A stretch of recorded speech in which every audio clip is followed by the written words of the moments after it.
کہ ہمارا لباس جہاں زینت کا ذریعہ بنے وہاں انسان کے لیے حیا کا ذریعہ بھی بنے. یعنی جو اللہ تعالیٰ نے مردوں اور عورتوں کے درمیان ایک دوسرے سے کچھ چیزیں لازماً چھپانے کا ایک تقاضا رکھا ہے، لباس اس تقاضے کو پورا کرے. لباس اس بات کو انشور کرے کہ جب ہم معاشرے میں ایک دوسرے سے ملیں تو ہم ایک شرافت کے دائرے کے اندر ملیں. دنیا کے معاملات ظاہر ہے کہ مردوں اور عورتوں کے اختلاط کے بغیر چل نہیں سکتے. یہ بالکل اللہ صحیح. کی بنائی ہوئی دنیا ہے، اس میں بالکل. اللہ تعالیٰ نے یہ تنوع رکھی ہوئی ہے. لیکن ایک حد ہے کہ جس سے آگے اگر آپ بڑھ جائیں تو اس کے بعد انسان اپنے اندر محسوس کرتا ہے، خارج میں باہر چاہے وہ کتنا جھوٹ کیوں نہ بولے، اندر وہ محسوس کرتا ہے کہ کچھ گڑبڑ ہے، جذبات کچھ منفی ہو رہے ہیں. تو اللہ تعالیٰ نے یہ چاہا ہے کہ ہم اپنی شرمگاہوں کو، ان جگہوں کو کہ جن سے کہ انسان یہ محسوس کرتا ہے کہ دوسری جانب جو لوگ ہیں صنف والے، دی اپوزٹ جینڈر، ان کے ہاں منفی جذبات پیدا ہو سکتے ہیں. تو انسان اگر شرافت کے دائرے کے اندر ہے تو وہ پھر اپنے ان جسم کے حصوں کو اچھی طرح سے ڈھانک کے رکھے گا، اپنے گفتگو کے انداز میں، اپنے دیکھنے کے انداز میں، اپنے مختلف جو اس کی حرکتیں ہوتی ہیں جسم سے صادر، ان سب میں اس بات کا لحاظ رکھے گا کہ کہیں ایسا نہ ہو کہ میرے اندر کوئی منفی جذبات پیدا ہوں یا دوسرے فرد کے اندر کوئی منفی جذبات پیدا ہوں. اختلاط مرد و زن کے بغیر معاشرے چل نہیں سکتے، یہی پوائنٹ ابھی ڈاکٹر خالد ظہیر نے ریز کیا ہے. اسی بات کو ہم آگے بڑھائیں گے، لیکن یہاں پر لیں گے ہم مختصر سا وقفہ.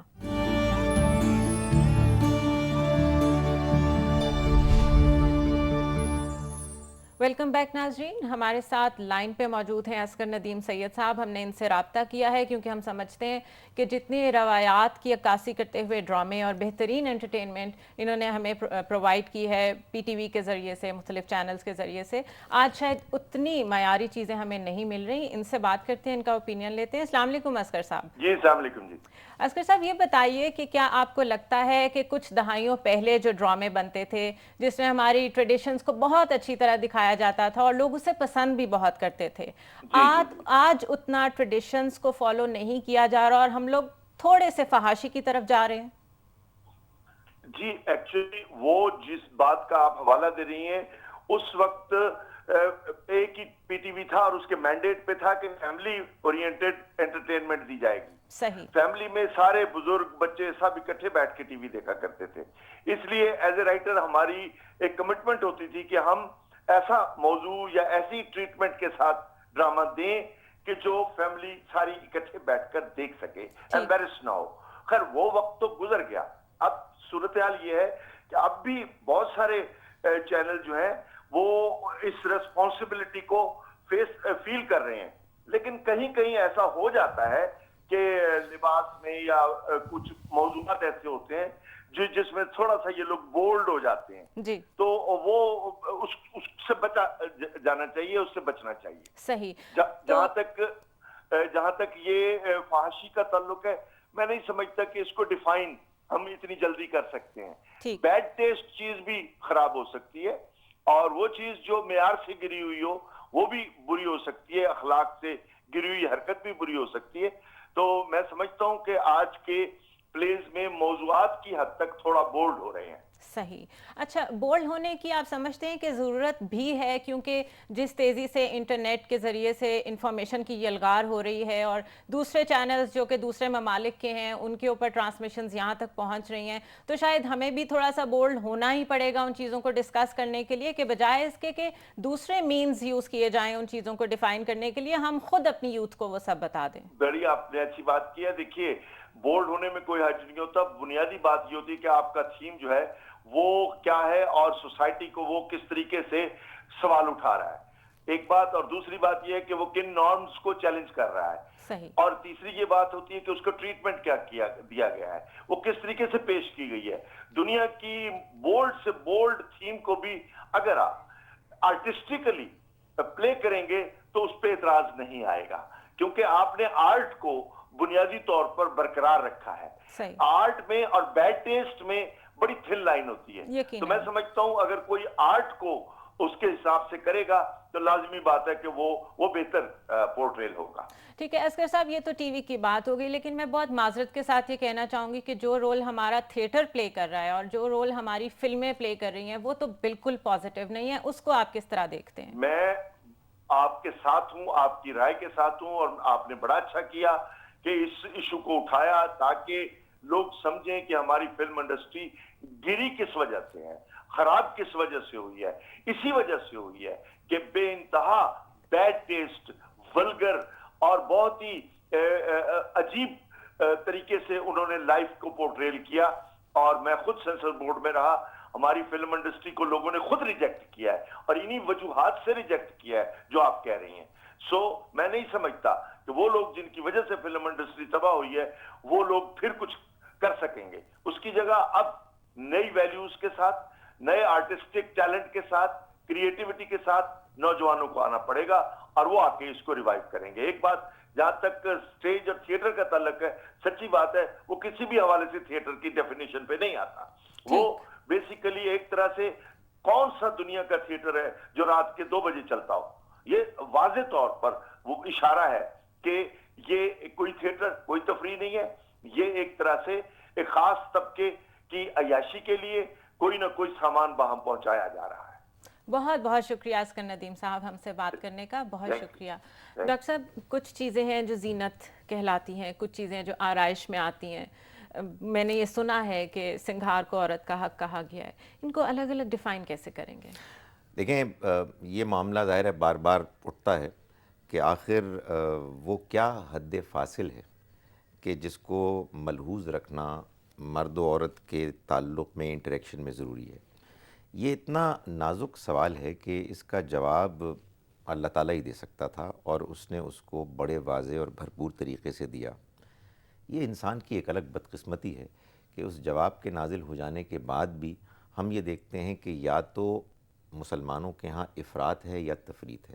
یعنی وہ یا ایک جانب بہت آگے بڑھ گئے ہیں یا دوسری جانب بہت آگے بڑھ گئے ہیں. اللہ تعالیٰ نے قرآن مجید میں سورہ نور میں آیت نمبر 30 اور 31 میں یہ بتایا ہے کہ جب بھی مردوں اور عورتوں کو آپس میں انٹریکٹ کرنے کی ضرورت پیش آئے تو مردوں کو بھی چاہیے کہ وہ اپنی نگاہوں کو پاک رکھیں اور اپنی شرمگاہوں کی حفاظت کریں. یعنی یہ کہ وہ اگر دیکھیں تو شرافت کی نگاہ سے دیکھیں، اور وہ اپنے لباس کو بھی اور اپنے نفسیات کو، اپنے رجحانات کو بھی حدود کے اندر رکھیں، اور ان کا لباس شریفانہ باوقار ہونا چاہیے. یہی 2 ہدایات آیت نمبر 31 میں اللہ تعالیٰ نے خواتین کو بھی کہیں. لیکن خواتین چونکہ خواتین ہیں اس لیے ان کو مزید 2 باتیں کہیں. ایک یہ کہا گیا کہ وہ جب بھی اس طرح کے کسی موقع پر آئیں تو انہیں اپنے چادر سے، اوڑھنی سے اپنے سینے کو اچھی طرح سے ڈھانک لینا چاہیے. اور اگر وہ بناؤ سنگھار کریں، وہ جو آپ نے سوال کیا، تو وہ بناؤ سنگھار کر سکتی ہیں، لیکن وہ پھر اپنی زینت اور بناؤ سنگھار کو ظاہر نہیں کریں گی سوائے اس حصے کے کہ جو فطری طور پہ آپ سے آپ ظاہر ہے. الا ما ظہر منہا، یعنی اپنے چہرے کو، اپنے ہاتھ کو، اپنے پیروں کو اگر انہوں نے سنوارا بھی ہے، زینت سے آراستہ بھی کیا ہے، تو وہ کھول سکتی ہیں. لیکن اس کے علاوہ جتنے حصے انہوں نے زینت سے، آرائش سے آراستہ کیے ہیں، ان کو چھپانا ہوگا. ڈاکٹر صاحب، یہ جو تعلیمات آپ نے بتائی ہیں، ابھی بیان کی ہیں، کیا یہ جنرلی سب پہ اپلائی ہوتی ہیں کہ محرم اور غیر محرم کے لیے الگ الگ ہیں؟ دیکھیں، اس میں جو فرق ہے وہ صرف اتنا ہے کہ اللہ تعالیٰ نے محرم مردوں کے بارے میں یہ کہا ہے کہ جو آرائش کی بات ہے وہ آرائش اور زیب و زینت وہ محرم رشتہ داروں کے سامنے کھول سکتی ہیں. باقی سب کے لیے یہ بات یکساں ہے، اور گھر کے اندر ہو یا گھر کے باہر، دونوں میں اللہ تعالیٰ نے یہی بات بیان کی ہے. گھر کے باہر کے بارے میں ہمارے ہاں عام طور پر ایک بات مشہور ہو گئی، اور وہ اس لیے ہوئی کہ سورہ احزاب میں ایک آیہ مبارکہ آیت نمبر 59 آئی ہے جس میں اللہ تعالیٰ نے یہ فرمایا کہ پیغمبر صلی اللہ علیہ وسلم کو خطاب کر کے کہ اے نبی، آپ اپنی بیویوں کو، اپنی بیٹیوں کو اور مسلمانوں کی عورتوں کو یہ کہہ دیں کہ جب وہ گھر سے باہر نکلیں تو اپنے اوپر ایک چادر ڈال لیا کریں. اس سے یہ فائدہ ہوگا کہ وہ پہچان لی جائیں گی اور وہ ستائی نہیں جائیں گی. صحیح. اس آیہ مبارکہ کے الفاظ اس کے سیاق و سباق سے یہ بات واضح ہوتی ہے کہ اس زمانے میں کچھ غنڈے منافقین یہودیوں کے ساتھ مل کر مسلمان عورتوں کو ستا رہے تھے، صحیح. اور وہ بہانہ یہ تراشتے تھے کہ ہم تو اپنی لونڈیوں کو دیکھنے جا رہے تھے، تو ہمیں نہیں معلوم تھا کہ یہ کچھ اور خواتین ہیں. تو اللہ تعالیٰ نے مسلمان خواتین کو لونڈیوں سے فرق اور ممتاز کرنے کے لیے کہا کہ وہ اپنے سر پر چادر اوڑھ کے جایا کریں تاکہ وہ پہچان لی جائیں کہ وہ شریف زادیاں مسلمان آزاد خواتین عورتیں ہیں ہیں. اور وہ ستائی نہ جائیں. صحیح. چنانچہ جو عام حالات میں اللہ تعالیٰ نے احکام بیان کیے ہیں، یا یوں کہیے کہ جو آداب بیان فرمائے ہیں کہ جن کو ملحوظ رکھنا ضروری ہے، وہ وہی ہے کہ جو سورہ نور میں آیت نمبر 30 اور 31 میں بیان ہوئے ہیں. بلکہ اگر آپ مجھے اجازت دیں تو اس میں مزید اللہ تعالیٰ نے یہ کیا کہ جب یہ احکام نازل ہوئے تو محسوس ہوتا ہے نا طبیعت میں کہ بعض لوگ کچھ زیادہ احتیاط پسند ہوتے ہیں. جی. تو بعض مردوں اور بعض خواتین نے شاید یہ محسوس کیا کہ اب اس کا مطلب یہ ہے کہ ہمارا آپس میں ملنا جلنا نہیں ہو سکتا. تو ایک قسم کا سوشل ایک دوسرے کے ساتھ تعلقات میں کمی آ گئی.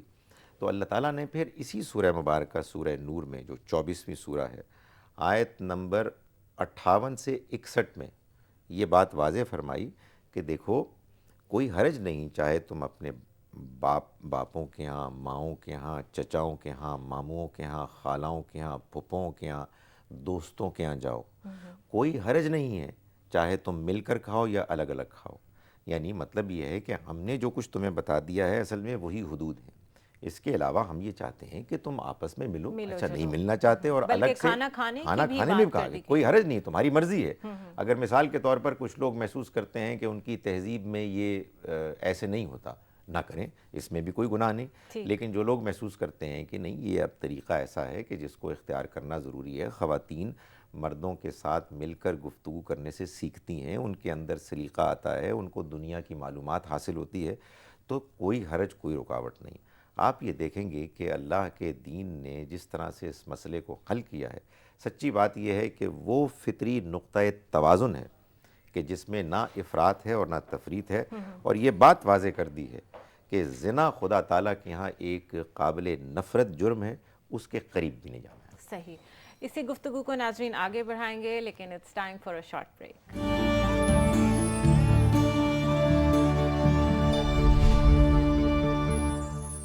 ویلکم بیک ناظرین. بریک کے بعد ہم ڈاکٹر خالد ظہیر کے ساتھ سوالوں کا سلسلہ تو جاری رکھیں گے، لیکن اب کچھ سوالات ہمارے پاس ایسے ہیں جو کچھ ینگسٹرز نے ہم سے اسپیشل ریکویسٹ کی تھی کہ ہم ڈاکٹر خالد سے پوچھنا چاہتے ہیں. ہم نے وہ ریکارڈ کیے. آئیے فرسٹ کویسچن پوچھتے ہیں اور پھر ڈاکٹر صاحب سے اس کا جواب لیتے ہیں. میرا نام مہوش شہین ہے. میرا کوشچن ڈاکٹر ظہیر سے یہ ہے، حیا کا تصور زمانے کے ساتھ بدلتا جا رہا ہے. جسے پہلے لوگ فحاشی کہتے تھے، اب اس چیز کو فحاشی نہیں کہتے. فحاشی کی کوئی ایسی تعریف ہے جو زمانے کے ساتھ نہ بدلے؟ جی ڈاکٹر صاحب. دیکھیں، تبدیلی یقیناً آتی ہے، لیکن اللہ نے اپنی کتاب میں یہ واضح فرمایا ہے کہ ایک کم سے کم ریکوائرمنٹ ہے، توقع ہے کہ جس سے کم پر کوئی معیار قبول نہیں ہوگا. صحیح. اور اس میں وہ جو احکام بیان ہوئے ہیں سورہ نور میں، انہی سے معلوم ہوتا ہے کہ مرد ہوں یا عورت، دونوں کو اپنی شرم گاہوں کو ڈھانکنا ہے. صحیح. اور عورت کو اس سے مزید اپنے سینے کو اچھی طرح سے ڈھانکنا ہے تاکہ ان دونوں خطرے کے جو جگہیں ہیں، امکانات، اس سے کوئی ایسا سگنل نہ جائے، کوئی ایسا امکان پیدا نہ ہو جس سے انسان کے اندر کوئی منفی خیالات، جذبات پیدا ہوں. ٹھیک. اس کے علاوہ یہ ایک اصولی بات بھی بتا دی ہے کہ زنا ہر حال میں قابل نفرت جرم ہے. دین میں 3 بڑے گناہوں میں سے ایک گناہ ہے، اور یہ بھی بتا دیا کہ زنا کے قریب بھی نہیں جانا. اب یہ بالکل ٹھیک ہے کہ ایک ایسی معاشرت بھی ہو سکتی ہے کہ جس میں لوگ جنگل میں رہ رہے ہیں اور انہیں کوئی بہت زیادہ تمدن اور تہذیب کے اثرات ان تک نہیں پہنچے ہیں. تو یہ ممکن ہے کہ ان کے ہاں لباس کے معاملے میں اس طرح کی احتیاط نہ ہو کہ جو بعض دوسرے معاشروں میں ہو. مطلوب تو یہ ہے کہ ہم زیادہ سے زیادہ حیا کی اور اپنے شرم کے جو جذبات ہیں ان کو تسکین دیں، اور ان کے مطابق اپنے لباس اور اپنے معاملات کو ایسے نبھائیں کہ ایک جانب کوئی بہت گھٹن بھی پیدا نہ ہو. معلوم یہ ہو کہ دنیا کے معاملات چل رہے ہیں, عورت اور مرد دونوں کو اللہ تعالیٰ نے جو فطری ٹیلنٹ دیا ہے وہ اس کو استعمال کریں, بروئے کار لائیں, لیکن ساتھ ہی ساتھ وہ بھی یہ بھی جان لیں کہ ان کے آپس میں اختلاط کے نتیجے میں بعض خدشات ہیں اور انہیں اس سے بچنا ہے. ڈاکٹر صاحب ایک اور کویسچن لیتے ہیں. جی, میرا نام طاہر اعظم ہے اور میں خالد ظہیر صاحب سے یہ کوسچن کرنا چاہوں گی کہ فحاشی کا معاملہ عورتوں تک ہی کیوں محدود ہے؟ مردوں کے بھی بعض لباس اور حرکتیں قابل اعتراض ہوتی ہیں, ان پر بات کیوں نہیں کی جاتی؟ جی ڈاکٹر صاحب, بات تو صحیح ہے کہ صرف اس کو عورت سے کیوں ریلیٹ کیا جاتا ہے؟ دیکھیں, اللہ تعالیٰ نے تو ایسا نہیں کیا.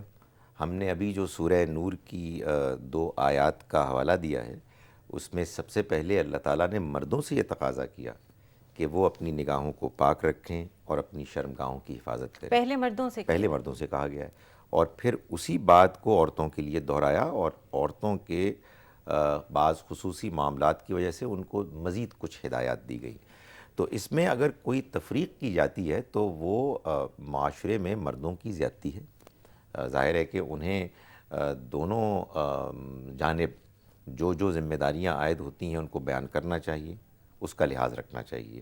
اور میں اس سوال سے اتفاق کرتا ہوں کہ ہمارے معاشرے میں خاص طور پر اس معاملے میں عورتوں کے اوپر بہت زیادہ ذمہ داریاں عائد کی جاتی ہیں کہ جس کے نتیجے میں وہ بیچاری تو معلوم ہوتا ہے کہ معاشرے سے کٹ کر ایک بالکل الگ ایک حصہ بن جاتی ہے. بلکہ ڈاکٹر صاحب میں تو یہ کہوں گی کہ ایک بڑی عجیب سی سچویشن میں وہ گریب ہو جاتی ہیں.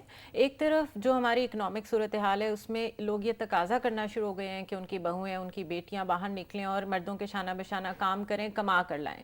دوسری جانب یہ کانسیپٹس اتنے سینسٹیو ہیں کہ تھوڑا سا بھی ایسا معاملہ جس میں صرف سنی سنائی بات اگر گھر والوں تک پہنچ جائے تو لڑکی بیچاری کا کام کرنا محال ہو جاتا ہے. تو وہ اس چیز کو بیلنس کرتی کرتی ایک ڈبل ایگزرشن سے گزرتی ہے. یہ بات بھی صحیح ہے, اور مجھے اجازت دیجیے کہ یہ بات بھی ہے کہ ہمارے ہاں مردوں کی ذہنیت جو ہے وہ منفی ہے. ہمارے ہاں بڑے بڑے نام نہاد شریف لوگ جو ہیں جب وہ آفیسز میں جاتے ہیں اور اس طرح سے خواتین کو دیکھتے ہیں, بسوں میں دیکھتے ہیں, تو وہ غنڈے بن جاتے ہیں. بالکل. وہ ایسی اوچھی حرکتیں کرتے ہیں کہ جس کے نتیجے میں پھر ریئیکشن کے طور پر گھر والے بڑے بوڑھے وہ اپنی خواتین کو گھروں سے باہر نکلنے سے روک دیتے ہیں. تو اس میں کوئی شک نہیں ہے کہ اس میں مرد کا کردار عورت کے مقابلے میں زیادہ افسوسناک ہے, کم سے کم ہمارے معاشرے میں. نیکسٹ کویسچن لیتے ہیں ڈاکٹر صاحب. جی السلام علیکم, میرا نام علائنہ ہے اور میرا کوشچن یہ ہے کہ آنکھوں کی بدنظری کو روکنے کا بہترین طریقہ تو نکاح ہے, لیکن اس کو بہت مشکل بنا دیا گیا ہے. اس کا حل کیا ہے؟ جی ڈاکٹر صاحب. یہ بھی ایک بڑا مسئلہ ہے جی. ظاہر ہے کہ اب تو صورتحال یہ ہے کہ ایک لڑکے کو بھی اور لڑکی کو بھی پڑھنا ہے. تعلیم کے پورے اس پروسیس سے گزرنے کے بعد عمر سچی بات ہے 20 سے بڑھ کر کوئی 30 کے قریب ہو جاتی ہے, جب انسان کے بارے میں آپ کہہ سکتے ہیں کہ وہ اپنے پیروں پر کھڑا ہو گیا ہے. تو یہ وہ صورتحال ہے کہ جس میں بہت زیادہ مشکلات پیدا کر دی گئی ہیں اس فطری راستے کو اختیار کرنے کے معاملے میں, کہ جس کو اگر اختیار کیا جائے تو اس سے حالات بہت بہتر ہو جائیں. ظاہر ہے کہ اب اگر صورتحال ایسی ہے تو پھر دونوں جانب احتیاط بھی زیادہ ہونی چاہیے. ہم ظاہر ہے کہ تعلیمی اداروں میں کو ایجوکیشن کو روک تو نہیں سکتے, لیکن بہرحال جب کو ایجوکیشن ہو رہی ہے تو پھر ایڈمنسٹریشن کو بھی, لڑکوں کو بھی, لڑکیوں کو بھی اس بات کا احساس ہونا چاہیے کہ ہمارے آپس میں مل کر کام کرنے اور پڑھنے کے نتیجے میں بہت سے خدشات ہیں اور ہمیں زیادہ ذمہ داری کا ثبوت دینا ہے. اور سچی بات یہ ہے کہ میں تو یہ محسوس کرتا ہوں کہ ہماری ذمہ داری تو کئی گنا ہے. ہمیں تو اصل میں اس مغربی معاشرے کے لیے بھی ایک معیار قائم کر کے ان کے سامنے نمونہ پیش کرنا ہے کہ جو معاشرہ, سچی بات یہ ہے کہ ہمارے مقابلے میں بہت سے دوسرے معاملات میں اخلاقی طور پر بہت بلند ہے, لیکن اس معاملے میں مغربی معاشرہ اتنا گر گیا ہے کہ سچی بات ہے کہ دل چاہتا ہے کہ ہم کم سے کم اس معاملے میں ان کی رہنمائی کریں اور ان کو یہ بتائیں کہ دیکھو تم ہماری جانب دیکھو اور تمہیں یہ احساس ہو کہ مردوں اور عورتوں کے تعلقات کیسے ہونے چاہیے. بدنصیبی یہ ہے کہ ہمارے ہاں 2 انتہائیں وجود میں آ گئی ہیں. یا وہ مذہبی لوگ ہیں کہ جنہوں نے اپنے مذہبی تصورات کے نتیجے میں یہ کانسیپٹ پیش کیا ہے کہ عورت ایک ایسا انسانی وجود کا حصہ ہے کہ جس کو کہ نظر ہی نہیں آنا چاہیے. اور دوسری جانب معلوم ہوتا ہے کہ بے حیا روی کی وہ انتہا ہے کہ لوگوں کی خواہش یہ ہوتی ہے کہ وہ مغرب سے بھی کہیں آگے بے حیائی میں بڑھ جائیں۔ ڈاکٹر صاحب نیکسٹ کویشچن لیں گے ہم۔ میرا نام اسامہ افتخار ہے اور میں ڈاکٹر ظہیر سے یہ کویشچن کرنا چاہتا ہوں کہ کیا فحاشی کے معاملے میں کوئی قانون بنایا جا سکتا ہے یا یہ ان لوگوں کے ضمیر پہ چھوڑ دینا چاہیے؟ جی ڈاکٹر صاحب، کوئی قانون ہونا چاہیے کہ نہیں؟ دیکھیں، میں اس کا قائل ہوں کہ قانون ہونا چاہیے، لیکن وہ قانون اتنا سخت نہ ہو کہ جس کے نتیجے میں معلوم ہو کہ لوگ ایک انتہا سے دوسری انتہا کی طرف جا رہے ہیں۔ ری ایکشن آنا شروع ہو جائے۔ قانون اس لیے ضروری ہے کہ جیسا کہ میں نے پہلے گزارش کی کہ فحاشی کی بیماری ایسی ہے کہ جو انسان کے اندر ہیجانی کیفیت پیدا کرتی ہے، انسان بے قابو ہو جاتا ہے۔ جیسے شراب کا نشہ ہوتا ہے ویسے اس کی بھی ایڈکشن ہوتی ہے۔ ایک خاص موقع سے آگے بڑھنے کے بعد انسان محسوس کرتا ہے کہ میرے جذبات میرے کنٹرول میں نہیں ہیں۔ اگر معاشرہ اس کے لیے وہ مواقع فراہم کر رہا ہے تو یہ معاشرے کی بھی خرابی ہے۔ سچی بات یہ ہے کہ انٹرنیٹ میں، ٹیلی ویژن چینلز میں، پورنوگرافی کے اور جو مختلف ذرائع ہیں میگزینز کے، اس میں جو کچھ دکھایا جاتا ہے، اگر وہ نوجوانوں کو، بچوں کو اور بڑوں کو اگر آپ دکھاتے رہیں گے تو پھر یہ توقع آپ ہرگز نہ کیجئے کہ ان کا ضمیر ان کو روکے گا، اس لیے کہ اس معاملے میں انسان بے بس ہوتا ہے۔ ڈاکٹر صاحب اتنی ایزی ہو گئی ہے، ایک بٹن کے کلک پہ آپ کو کیا کیا اویلیبل ہو جاتا ہے۔ آپ یہ دیکھیں نا کہ ہم گھر سے باہر نکلتے ہیں، کتنا ظلم ہے کہ ہم سڑکوں پہ جا رہے ہیں اور بل بورڈز پہ ہمیں وہ تصویریں دیکھنے کو ملتی ہیں کہ جن کو دیکھ کے انسان کی طبیعت میں ظاہر ہے کہ منفی رجحانات پیدا ہوتے ہیں، آدمی کی طبیعت بیزار ہوتی ہے اور وہ محسوس کرتا ہے کہ وہ پاکیزگی، وہ شرافت جو انسان کو مطلوب ہے، وہ نماز کے اندر کی کیفیات کے جو انسان کے اندر پیدا ہوئی ہیں وہ ساری متاثر ہو رہی ہیں۔ سچی بات ہے کہ یہ فحاشی پھیلانے والے لوگ ظالم لوگ ہیں، اور اسی وجہ سے اللہ تعالیٰ نے قرآن مجید میں سورہ نور میں یہ فرمایا ہے کہ وہ لوگ کہ جو اہل ایمان میں فحاشی پھیلا رہے ہیں، ان کو دنیا اور آخرت میں اللہ کے عذاب سے دوچار ہونا ہوگا، اس لیے کہ یہ ظلم ہے۔ یعنی آپ لوگوں کے ذہنوں کو، ان کی نگاہوں کو مسموم کر رہے ہیں۔ یہ وہ چیز ہے کہ جو ظاہر ہے کہ جیسے انسان دوسرے کو تکلیف دے کے اللہ کے ہاں مجرم قرار پاتا ہے، بالکل اسی طرح سے وہ لوگ کہ جو فحاشی پھیلاتے ہیں وہ اللہ تعالیٰ کے ہاں بہت بڑے مجرم۔ ناظرین ہمارے ساتھ رہیے گا، it's time for a short break.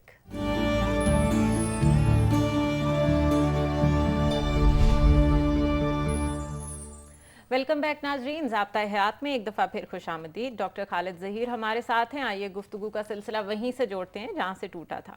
Doctor صاحب، جب ہم عام طور پہ اس چیز کا ذکر کرتے ہیں کہ عورتوں کو تھوڑا سا اپنے آپ کو چھپا کر رکھنا چاہیے، کیونکہ ظاہر ہے جو خوبصورت چیز ہوتی ہے اسی کو چھپا کے رکھا جاتا ہے، لیکن کیا کوئی قوانین ایسے بھی ہیں جو یہ ڈیفائن کر دیتے ہیں کہ چھپانا کس طرح ہے؟ مثلاً پردے کی بات کرتے ہی سب سے پہلے ذہن میں برقع آتا ہے۔ اب برقع ٹو مائی انڈرسٹینڈنگ ایک روایت سے جڑی ہوئی چیز ہے برِ صغیر پاک و ہند میں، اور کچھ اور ایریاز میں بھی ایسی چیزیں پائی جاتی ہیں، تو کیا یہ برقعے سے ایسوسیٹڈ قرآن و حدیث کی روشنی میں ہے کہ اس کا تعلق ہمارے کلچر سے ہے؟ میرے وہ بہن بھائی ناراض نہ ہوں کہ جو اس کے بہت شدت سے قائل ہیں۔ سچی بات یہ ہے کہ دین میں ایسی کوئی چیز بیان نہیں ہوئی ہے کہ جو عورتوں کو برقع لینے پر مائل کرے۔ یہ بات بھی ہے کہ برقع ایک ایسی چیز ہے کہ جو صرف مسلمانوں ہی میں نہیں بلکہ غیر مسلموں میں بھی رائج رہا ہے۔ جی، ہندو خواتین اور بلکہ کرسچن خواتین کے بارے میں بھی یہ آتا ہے کہ وہ بھی اس طرح سے نقاب لیا کرتی تھیں، شاید ابھی بھی لیتی ہیں۔ ہمارے دین نے اس طرح کی کوئی بات نہیں کہی ہے۔ جس دین کی اصل سورس بک قرآن مجید یہ کہہ رہی ہو ان کے لانے والے پیغمبر کو صلی اللہ علیہ وسلم کہ آپ کو جو خواتین کی کیٹیگریز بتا دی گئی ہے ان کیٹیگریز کے علاوہ آپ کسی اور خاتون سے نکاح نہیں کر سکتے، ولو اعجبک حسنہن، اگرچہ کہ آپ کو ان کا حسن پسند ہی کیوں نہ آئے۔ ظاہر ہے وہ کتاب یہ کیسے کہہ سکتی ہے کہ خواتین برقع لیں؟ ظاہر ہے کہ یہ تو کنٹرڈکشن ہوگی۔ اس لیے اللہ تعالیٰ نے وہ ایک درمیان کا راستہ بیان کیا ہے کہ جس راستے کے اختیار کرنے میں زندگی کی ترقی میں، تمدن کے آگے بڑھنے میں، اس کریٹیوٹی کو کریٹ کرنے میں کہ جس کا ذکر اصغر ندیم صاحب نے کیا، کوئی رکاوٹ نہیں ہے۔ آپ پاکیزہ انٹرٹینمنٹ لا سکتے ہیں، آپ کریٹیو قسم کے ڈرامے بنا سکتے ہیں، آپ اچھے اچھے پروگرام کر سکتے ہیں، ان حدود کے اندر رہتے ہوئے کہ جو حدود شرم و حیا کے تقاضے کے مطابق ہمارے اندر، ہماری فطرت، ہمارے ضمیر میں موجود ہے۔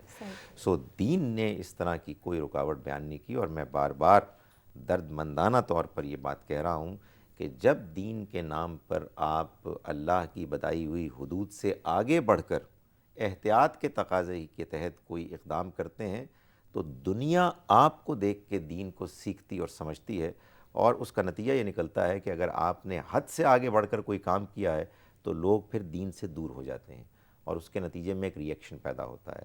تو درمیان کے راستے کو سمجھنا چاہیے کہ جو قرآن مجید میں بیان ہوا ہے، اور قرآن کے بیان کے مطابق خواتین کے اوپر کوئی برقع پہننے کی پابندی عائد نہیں۔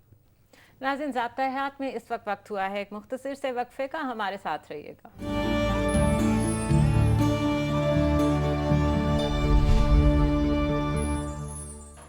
ویلکم بیک ناظرین، گفتگو کا سلسلہ وہیں سے جوڑتے ہیں جہاں سے ہم نے چھوڑا تھا۔ ڈاکٹر صاحب، فحاشی کے نام پہ یا کچھ چیزیں جو کہ ہم ڈسکس کرنے میں جھجک محسوس کرتے ہیں، ہم بہت ساری ہیلدی چیزوں کو کئی دفعہ پیچھے چھوڑ دیتے ہیں۔ ایکسپلوریشن، انوویشن، نئی چیزیں کریٹ کرنا، اور آرٹ، ہیلدی تھیٹر، یہ سب کچھ جس طرح کہ ہم نے ابھی بات بھی کی ہے، تو کیا اتنی زیادہ کوئی جھجک کی بات ہے کہ بس خاموشی ہو کے بیٹھ جائیں کیونکہ جی شرم بہت زیادہ ملحوظ خاطر ہے؟ دیکھیں، اللہ تعالیٰ نے تو قرآن مجید میں باقاعدہ یہ چیلنج کیا ہے کہ کوئی بتائے کہ کون ہے کہ جو یہ کہہ سکتا ہے کہ اللہ نے خوبصورتی کو حرام کیا ہے۔ اللہ نے تو زینت کو، خوبصورتی کو دنیا والوں کے لیے بنایا ہے، خاص طور پر اہل ایمان کے لیے بنایا ہے۔ صحیح۔ آگے چل کے یہ فرمایا کہ تم ان کو یہ بتا دو کہ میرے رب نے تو صرف حرام کیا ہے فحش کو، اس کے ظاہر کو بھی اور اس کے باطن کو بھی، ٹھیک۔ لباس میں بھی، بات چیت میں بھی، اور خیالات میں بھی، اور بعض دوسری چیزوں کو بھی آگے بیان کیا۔ معلوم یہ ہوا کہ یہ دنیا اپنے تمام تر حسن کے ساتھ اور تمام تر پوٹینشل کے ساتھ، تنوع کے ساتھ خدا تعالیٰ کی بنائی ہوئی ہے ہم انسانوں کے لیے کہ ہم اس کو پرکھیں، اس کو دیکھیں، اس کو ایکسپلور کریں، اس میں ہم نئی نئی چیزیں جو اللہ تعالیٰ نے ہمارے لیے رکھی ہیں ان کو دریافت کر کے اپنی زندگی کو بہتر سے بہتر بنائیں، اور سب سے بڑھ کر یہ کہ ہم اپنے اس رب کا شکر ادا کریں کہ جس نے ہم کو عقل دی، جس نے ہم کو کریٹیوٹی دی، جس نے ہم کو یہ وسائل دیے کہ جن کو ہم استعمال کر کے اپنی زندگی کو بہتر اور آسان بنا رہے ہیں۔ جب انسان ایک ہیلدی زندگی گزارے گا، صحت مندانہ ایکٹیویٹی میں انوالو ہوگا، تو پھر اس طرح کی منفی اور گھٹیا باتیں انشاءاللہ اس کے اندر نہیں داخل ہوں گی۔ ڈاکٹر صاحب، ترمذی کی ایک حدیث ہے کہ اللہ اس کا زیادہ حقدار ہے کہ اس سے حیا کی جائے، اس کا کیا مطلب ہے؟ اس کا مطلب یہ ہے کہ انسان کے اندر جو حیا کا مادہ، اس کے اندر جو اس کا رجحان ہے، یہ تو اللہ کی دین ہے نا۔ اللہ تعالیٰ ہم سے چاہتا ہے کہ ہم بے حیائی کی طرف آگے نہ بڑھیں، یہ اللہ کا حق ہے کہ ہم وہ برائی نہ کریں۔ بہت سے لوگ کہتے ہیں نا، جو کچھ مغرب سے متاثر ہیں، کہ بھئی بات یہ ہے کہ ہم کسی انسان نے کسی کو قتل کیا، یہ تو جرم ہوا، کسی نے کسی کی چوری کی، یہ تو برائی ہوئی۔ ایک مرد اور ایک عورت آپس میں باہمی رضامندی سے اگر کوئی کام کرتے ہیں تو کسی کو کیا تکلیف ہے؟ صحیح۔ نہیں، یہ اللہ کا حق ہے، اللہ نے ہم کو شرم دی ہے، اللہ نے ہم کو حیا دی ہے، اور بنانے والے کا یہ رائٹ ہے کہ ہم اس کی دی ہوئی اس نعمت کی قدر کریں، اور اگر ہمارے اندر کوئی منفی رجحان پیدا ہو رہا ہے جس کے نتیجے میں ہم محسوس کرتے ہیں کہ ہمیں کوئی لذت مل رہی ہے، تو ہم اپنے آپ کو روک کے رکھیں، اور اس کی حیا، اس کے روب اور اس کے خوف کی وجہ سے اپنے ان جذبات کو تسکین دینے کے لیے آگے نہ بڑھیں۔ ڈاکٹر صاحب، thank you so much for joining اس۔ ناظرین، آپ نے پروگرام دیکھا، ڈاکٹر صاحب کی باتیں سنی۔ فحاشی کوئی ایسی چیز نہیں جس میں کوئی کنفیوژن پیدا ہو۔ اللہ تعالیٰ کا دین بہت سادہ ہے، اور ہر چیز الگ الگ کر کے اتنی کھول کے بیان کر دی گئی ہے کہ اس کے بعد بھی اگر ہم سمجھتے ہیں کہ اس میں کوئی ایمبیگوٹی ہے تو وہ ہمارے سمجھنے میں یا ہمارے سمجھانے والوں میں کوئی غلطی ہے۔ کوشش کریں کہ ہمارے اندر کی جو حس ہے، جس میں ہمیں بہت ایکوریٹلی پتہ چلتا ہے کہ کون سی چیز پازیٹیو ہے، کون سی چیز نیگیٹیو ہے، اس کے ساتھ اپنا ایک تعلق جوڑیں، تاکہ کوئی بھی ایسی چیز جو ہمیں نیگیٹیوٹی کی طرف لے کر جاتی ہے، منفی چیزوں کی طرف لے کے جاتی ہے، ہم اس کی طرف جا ہی نہ پائیں۔ رہ گئی اللہ تعالیٰ کی بات، تو اللہ تعالیٰ تو کہتے ہیں کہ کوئی ہے کہ سوچے سمجھے، سوچنے اور سمجھنے پہ پابندی کسی نے نہیں لگائی، بلکہ اسی لیے تو انسان کو پیدا کیا گیا ہے۔ مجھے اجازت دیجیے، اللہ حافظ۔